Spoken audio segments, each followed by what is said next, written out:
Halo Pak, halo Pak. Perkenalkan nama saya Leji Ramdus Saragi Ganingging. Saya dari kelas 12 IPS 4. Saya akan menceritakan sedikit tentang negara Soviet. Uni Soviet, Uni Soviet menganut sistem politik satu partai yang dipegang oleh Partai Komunis hingga 1990. Walaupun Uni Soviet sebenarnya adalah suatu kesatuan politik dari beberapa republik Soviet dengan ibu kota di Moskow, nyatanya Uni Soviet menjelma menjadi negara yang pemerintahnya sangat terpusat dan menerapkan sistem ekonomi terencana. Revolusi Februari yang bergerak di Rusia pada tahun 1917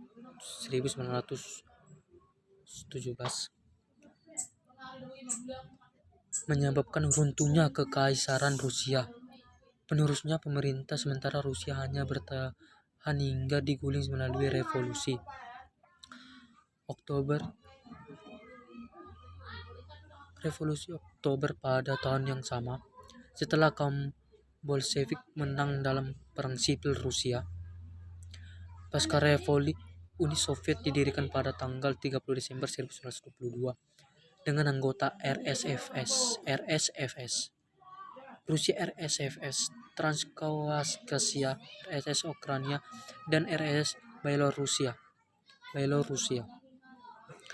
Pasca kematian pemimpin Soviet yang pertama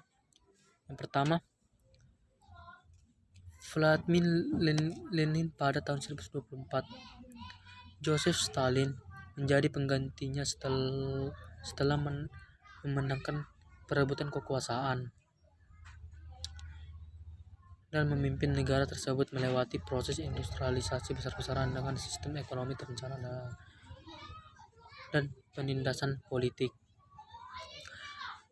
Dalam suasana Perang Dunia Kedua, pada bulan Juni 1941, Nazi Jerman dan sekutunya menyerang Uni Soviet melalui operasi Barbarossa.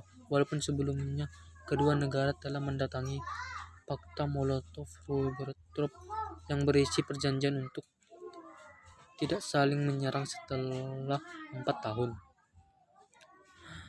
Berperang secara besar-besaran, Uni Soviet muncul sebagai salah satu dari dua negara adidaya pemenang perang